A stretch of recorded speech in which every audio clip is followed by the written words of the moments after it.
আমরা এই দুনিয়াতে বসবাস করি। এই দুনিয়াটা কে তৈরি করেছেন?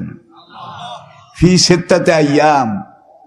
কোরআনে আল্লাহ বলছেন 6 দিনে আমি এই পৃথিবীটা তৈরি করেছি। অথচ এই আল্লাহ ইন্নামা আমরুহু ইজা আরাদা শাইয়ান আইয়াকুলা লাহু কুন, কুন বললে হয়ে যায়। এখন আল্লাহ কুন বলে দুনিয়াটা বোধহয় বানাইতে পারতেন না। জোরে বলেন। যিনি কুন বললে সেকেন্ড লাগে না, সঙ্গে সঙ্গে হয়ে যায়। তিনি 6 দিন সময় এটা ব্যয় করেছেন। এটা দিয়ে তিনি আমাদেরকে শিখিয়েছেন আমি কুন বললে হয়, 1 সেকেন্ড মিনিট লাগে না। এই দুনিয়াতে আমি তোমাদেরকে বসবাস করাবো, তোমাদেরকে খেলাফত দান করব। এই দুনিয়াটা আমি 6 দিন সময় লাগিয়ে আস্তে আস্তে ধীরে সুস্থে এটা তৈরি করেছি। আমার কিন্তু সময় লাগানোর কোনো দরকার ছিল না। তোমাদেরকে আমি প্রশিক্ষণ দিয়েছি, ট্রেনিং দিয়েছি। আত-তাজিল মিনাশ শয়তান ওয়াত-তাআন্নী মিনার রহমান।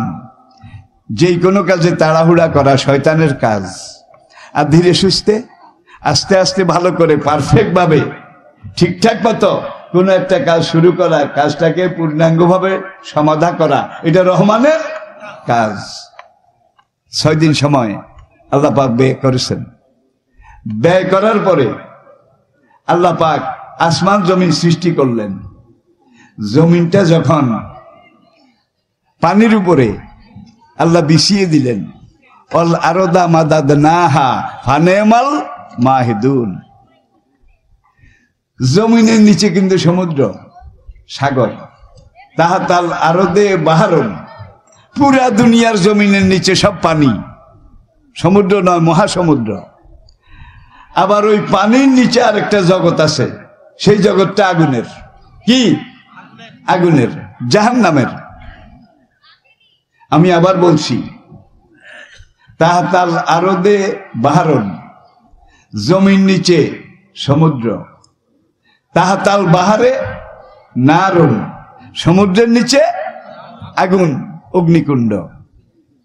কোরআনের বিভিন্ন জায়গায়, এক জায়গায় বিশেষ করে ওয়াইজাল বিহারও ফুজ্জিরাত, কিয়ামতের ধ্বংস সিংহা। আল্লাহর নির্দেশে ইসরাফিল আলাইহিস সালাম যেদিন ফুৎকার দেবেন, সেদিন এমন একটা ভয়াবহ অবস্থা সৃষ্টি হবে। ওয়াইজাল বিহারও ফুজ্জিরাত সুয়েরাত। দুনিয়ার 7 সমুদ্র 13 নদী, এগুলো আগুনের নদীতে পরিণত হবে, আগুন সমুদ্রে পরিণত হবে। পানি দিলে আগুন নেবে, আমরা জানি, ঠিক কিনা বলেন? তাহলে পানির মধ্যে যদি আগুন লাগে, মাছ কোথায় পলায়? গাছের আগায় নাকি? এটা গ্রাম বাংলায় একটা প্রবাদ আছে, বলে যে পানিতে আগুন লাগাই সম্ভব নয়, সুতরাং মাছ গাছের আগে উঠবে কি করে? এটা তো আদৌ সম্ভব নয়, এটা আদৌ সম্ভব নয়। পানিতে কি আছে? আজকের পদার্থবিজ্ঞানী তারা দুনিয়ার সবকিছুকে রিসার্চ করেছে, গবেষণা অ্যানালাইসিস করেছে। করার পরে তারা দেখেছে পানির মধ্যে 2টা জিনিস আছে, একটা অক্সিজেন আর একটা হাইড্রোজেন। দেখেন না বিদ্যুৎ তৈরি করে পানি দিয়া, কি পানি দিয়ে। একটা আছে অক্সিজেন, অক্সিজেনটা নিজে জ্বলে, নিজে জ্বলে। হাইড্রোজেনটা আরেকজনরে জ্বালায়, একটা জ্বলে আরেকটা জ্বালায়। যখন কিয়ামতের জলজলা, ভূমিকম্পটা শুরু হয়ে যাবে, তখন পানির নিচে আরেকটা জগৎ আছে, আমি বলছি আগুনের জগৎ। সোভিয়েত ইউনিয়ন বিশাল সুপার পাওয়ার, সেখানে তারা একটা খনি খনন করেছিল 1974-এ শুরু। এটা হলো মানুষের তৈরি দুনিয়ার মধ্যে সবচেয়ে গভীর গর্ত, মানুষের তৈরি গর্ত। জায়গাটার নাম, গর্তটার নাম Kola super deep bore hole, Kola super deep bore hole. সেখানে তারা প্রথম 11 কিলোমিটার গেছে, 11 কিলোমিটার নিচের দিকে। দেখে যে বালি, কাদা, কালো মাটি, সঙ্গে কিছু লোহা, লোহার কণা, এগুলো আছে। আবার নিচের দিকে তারা খনন করতে করতে 11 কিলোমিটার গেল, এখানে দেখে যে মাটি কম, লোহা পাথর এগুলো আছে। তারা এই 11 দুগুণে 22 কিলোমিটার নিচে গেল। নিচে যাওয়ার পরে তারা আরো নিচের দিকে গিয়ে মোট 33 কিলোমিটার গেল, 22 মাইল নিচে। এটারে সোজা করেন, নিচের দিকে 22 মাইল, 33 কিলোমিটার যাওয়ার পরে সেখানে জমিনের শেষ স্তর, একবার শেষ লেয়ার যেটা দেখতে পেল, এটা গ্যালভানাইজ আয়রন, এমন লোহা দিয়ে তৈরি যে লোহায় কোনোদিন জঙ্গে ধরে না, মরিচা পড়ে না, এবং এক রকমের মহামূল্যবান পাথর। এই পাথর গলিয়ে ঢালাই এবং গ্যালভানাইজ আয়রনের তৈরি। সেখানে তাপমাত্রা, উত্তাপ, টেম্পারেচার 6000 ডিগ্রি সেলসিয়াস, 6000 ডিগ্রি। 102 জ্বর উঠলে পরনের কাপড় ঠিক থাকে না, কি সে কি কাপড় পরা আছে না উলঙ্গ আছে? 102 জ্বর উঠলে এটার খবর থাকে না। আর 6000 ডিগ্রি টেম্পারেচার যেখানে, তারা সেখানে গিয়ে দেখলো যে জমিনের শেষ যে স্তরটা তারা দেখতে পেয়েছে, গ্যালভানাইজ আয়রন আর মহামূল্যবান পাথরের ঢালাই করা, তাপমাত্রা 6000 ডিগ্রি, কিন্তু এটা গরম হয় নাই, এটা গরম হয় নাই, এটা স্বাভাবিক। সেখানে তারা আবার মেশিন নিচের দিকে চালালো, দেখে যে কোনো ড্রিল মেশিন কাজ করে না, কোনো ক্যামেরা সেখানে কাজ করে না, সব মানুষের তৈরি কলকবজা যন্ত্র সেখানে সারেন্ডার করেছে। তারা উপরে মেসেজ পাঠালো যে আমরা আর নিচে যেতে পারছি না, তোমরা উপর থেকে আরো শক্তিশালী মেশিন পাঠাও, শক্তিশালী ড্রিল মেশিন পাঠাও, শক্তিশালী মুভিং ক্যামেরা পাঠাও। উপর থেকে এগুলা পাঠানো হলো। সেখানে তারা আবার এই ড্রিল মেশিন লাগালো, মুভিং ক্যামেরা এটা ফিট করলো। যখন মেশিন স্টার্ট দিল, তখন তারা সেখানে শুনলো কোটি কোটি কোটি কোটি অনন্ত কোটি মানুষের কান্না, চিৎকার, বাঁচাও বাঁচাও, জ্বলে গেলাম, পুড়ে গেলাম, একটু পানি দাও, একটু খানা দাও। 16 জন বিজ্ঞানী ছিল, তারা সবাই কিন্তু নাস্তিক, আল্লাহ মানে না, পরকাল মানে না, রাসূল মানে না, সব নাস্তিক। রাশিয়া তো সোভিয়েত ইউনিয়নের কথা বলছি, সেই নাস্তিক মৃত্তিকা বিজ্ঞানী, তারা সেখানে এই চিৎকার। মুভিং ক্যামেরাতে কিছু ছবিও আসলো, কিভাবে আগুন জ্বলে, আর এক জায়গা দিয়ে একটা ছিদ্র নিজে নিজে সৃষ্টি হলো, সেই ছিদ্রটা দিয়া সালফার, গন্ধক, পুরানো গোস্ত পোড়া, কিম্বুদকি মাখা দুর্গন্ধ শুধু উঠে। আর উত্তাপ 6000 সেলসিয়াসেরও আরো কয়েক গুণ বেশি তাপমাত্রা এইভাবে গোল গোল করে উপরের দিকে উঠে। 60 জন বিজ্ঞানী সেখানে হার্ট ফেল করেছে। বাকিরা বলে আমরা নাস্তিক, আমরা আখেরাত পরকাল বিশ্বাস করি না। কিন্তু আজকে 22 কিলোমিটার মাটির গভীরে, 22 কিলোমিটার মাটির গভীরে কলসুপার ডিপ বোর হলের এখানে এসে আমরা মেশিন এবং ক্যামেরা লাগিয়ে যেই চিৎকার, যেই কান্না, যেই হাহাকার, রোদন, বিলাপ শুনতে পেয়েছি, এটা মুসলমানের কোরআনের জাহান্নামের কান্না, এটা সিজ্জিনের কান্না, এটা অন্য কিছু নয়। তারা, আপনারা জানেন 1991-তে রাশিয়া, সোভিয়েত ইউনিয়ন ভেঙে গেছে, টুকরা টুকরা হয়ে গেছে। তারপরে এখন আছে রাশিয়া, এখন আর সোভিয়েত ইউনিয়ন নাই, রাশিয়া। এইবার বিজ্ঞানীদেরকে যত বলে, বিজ্ঞানীদের মধ্যে মিস্টার দিমেত্রি আজাকভ নাম, তিনি ছিলেন গ্রুপ লিডার, ওই 16 জন বিজ্ঞানীর পরিচালক। তিনি এইবার বললেন যে না, এখানে আর আমার কোনো এক্সপার্ট, কোন ইঞ্জিনিয়ার যাওয়ার সাহস করে না। কেন সাহস করে না? সেখানে গেলে নরকের কান্না শোনা যায়, নরকের কান্না। আমি কি বুঝাতে পেরেছি? ওরা বলে জাহান্নাম, বলে না নরক। এবং মুসলমানদের কোরআনে যে নরকের কথা বলা আছে, ওয়াইন্না কিতাবাল ফুজ্জারে লাফি সিজ্জিন, যে সিজিনের কথা কোরআনে বলা আছে, আমরা পরকাল আখেরাত কিছুই মানি না, কিন্তু এই কান্না কোটি কোটি মানুষের, এই হাহাকার চিৎকার, সালফার, তারপরে গন্ধক, সীসা পোড়া, লোহা পোড়া যেই গন্ধ আসে, নিশ্চয়ই এটা ওই কোরআনের সিজিনের কান্না। এখানে মানুষের আত্মা, তাদেরকে আগুনে জ্বালানো হচ্ছে, পাপীদের রূহ। আমি শুরুতেই বলেছি, নামাজি, রোজাদার, দিনদার, তাদের রূহ কবজ হওয়ার পরে কোথায় গেছে? ইল্লিনে। বেনামাজি, বেরোজদারি, ফাসেক, ফুজ্জার, অবিশ্বাসী, ধর্মহারা, তাদের রূহ মারা যাওয়ার পরে কোথায় গেছে? কাল্লা ইন্না কিতাবাল ফুজ্জারে লাফি সিজ্জিন, তাদের রূহটা সিজ্জিনে গেছে। 1994 সনে যখন কোনো বিজ্ঞানী আর সেখানে ঢুকতে রাজি হলো না, যে আমরা চাকরি ছাড়তে রাজি আছি, না খেয়ে থাকতে রাজি আছি, কিন্তু এই নরকের দুয়ারে আমরা যেতে রাজি নই, তখন রাশিয়ার গভর্নমেন্ট তাদেরকে বলল, তোমরা সাইবেরিয়া অঞ্চলে যাও, তুন্দ্রা অঞ্চল, তুন্দ্রা, একবার রাশিয়ার শেষ উত্তর সীমানা, সেখানে গিয়ে দেখো এই খনিটার লেয়ার সেখানে পাওয়া যায় কিনা। তারা সেখানে আবার খনন কার্য, নিচের দিকে যেতে যেতে যেতে 22 কিলোমিটার নিচে গিয়ে পেয়েছে এখানেও সেটা। যত মেশিন লাগায়, যত রকমের তারা প্রচেষ্টা করে, একটা চিৎকার, কোটি কোটি মানুষের কান্না, হাহাকার, বাঁচাও বাঁচাও, জ্বলে গেলাম, পুড়ে গেলাম, একটু পানি দাও, একটু খানা দাও। পরিশেষে 2006 সালে, মনে রাখবে 2006 সালে, এর মধ্যে 4 জন তো ওখানে হার্ট ফেল করেছে, বাকি এরা যারা ছিল এদের মধ্যে 2 জন তারা ওই হার্ট ফেল করার এফেক্টে পরবর্তীতে মারা গেছে। বাকি ইঞ্জিনিয়ারদেরকে যখন বলল তোমরা এখানে খননে যাও, কয় মরতে রাজি আছি, কিন্তু জাহান্নামের দুয়ারে যেতে আমরা রাজি নই। 2006 সালে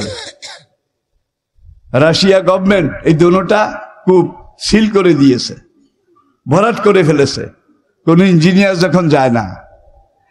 আর প্রশান্ত মহাসাগরের মাঝে আরেকটা গর্ত আছে, এই যে হলো আল্লাহ তৈরি, প্রাকৃতিক তৈরি, এই বিশ্বের বুকে সবচেয়ে গভীর গর্ত, এটা কোনো মানুষের বানানো না।